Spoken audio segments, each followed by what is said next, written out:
Bonjour, je voudrais vous proposer aujourd'hui de parler de la rénovation écologique. Pour moi, les rénovations écologiques se situent à l'interaction entre les travaux d'économie d'énergie, l'amélioration du confort et l'adaptation de la maison ancienne par rapport aux besoins de l'habitat moderne et bien sûr l'utilisation des matériaux écologiques pour la rénovation. Donc, à l'interaction de ces trois domaines, on trouve la rénovation écologique durable. Adapter une maison ancienne aux usages et besoins d'aujourd'hui signifie bien souvent réorganiser son fonctionnement, ce qui va bien sûr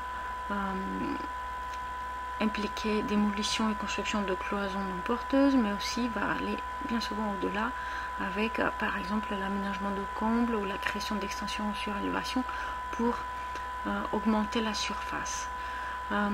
Tout d'abord, la rénovation écologique va être également liée aux économies d'énergie. Alors avant tout, il faut réduire les besoins en énergie. Pour cela, on va faire des travaux d'isolation, on va améliorer l'étanchéité à l'air et puis on va mettre en place un système de ventilation contrôlée. Donc l'isolation va bien sûr être appliquée sur toute l'enveloppe extérieure de la maison ancienne, donc les murs extérieurs, les planchers, la toiture, mais également pour une maison bien isolée, il est très important de traiter les ponts thermiques puisqu'ils vont avoir un impact important pour les pertes d'énergie.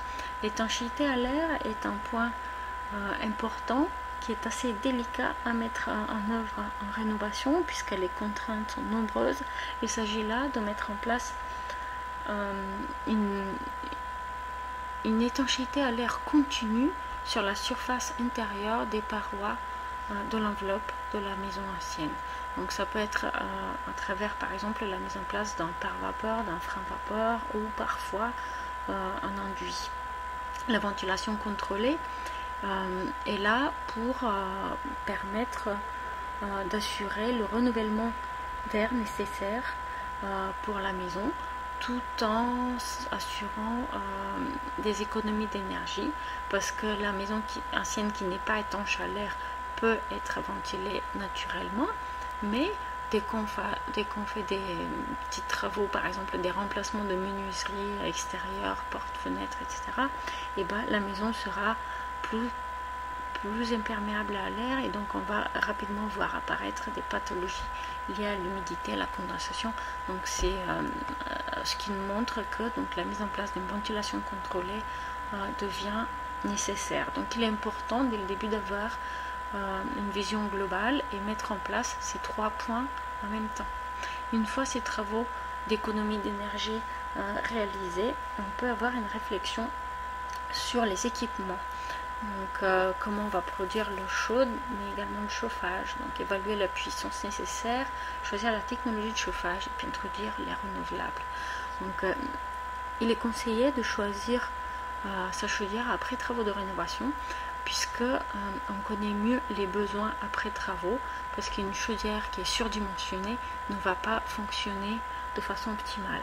Donc on peut également se poser la question de la technologie. Alors quel type de chauffage, comment produire l'eau chaude sanitaire.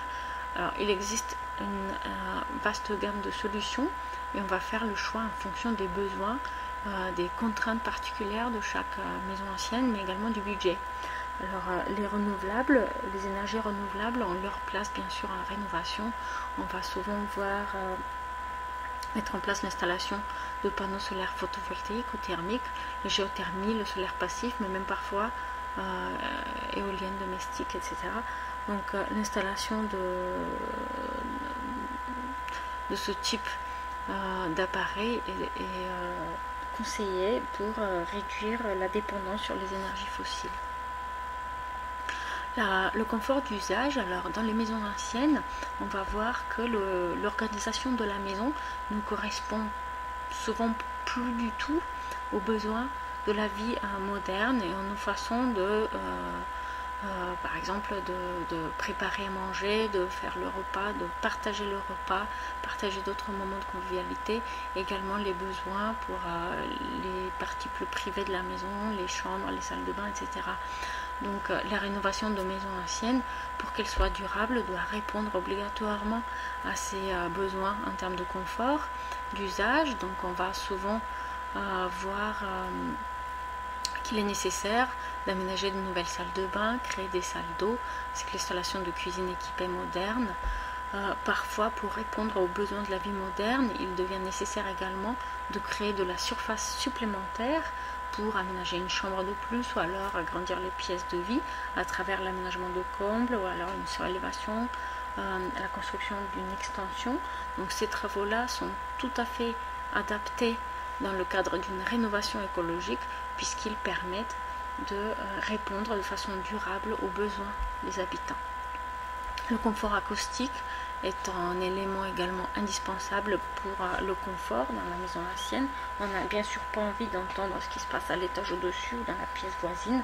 Donc mettre en place une isolation phonique est indispensable, tout autant que le confort visuel. Donc parfois on va être amené à agrandir certaines ouvertures ou alors à mettre en place des protections solaires pour avoir un confort visuel meilleur ou adapter des revêtements à l'intérieur pour adoucir les contrastes, etc. Donc là, on va voir entrer en jeu les principes bioclimatiques qui sont un atout en rénovation également, mais aussi pour la construction d'extensions, de surélévation. Le choix des matériaux est évidemment un point majeur dans la rénovation écologique. L'empreinte écologique des matériaux est un facteur important, tout aussi que le cycle de vie de la maison, et donc le choix des matériaux va être un pilier dans la rénovation écologique. Donc l'empreinte écologique des matériaux va dépendre de plusieurs facteurs, notamment leur source. Est-ce que les matériaux sont renouvelables ou épuisables, et l'énergie nécessaire pour produire ces matériaux.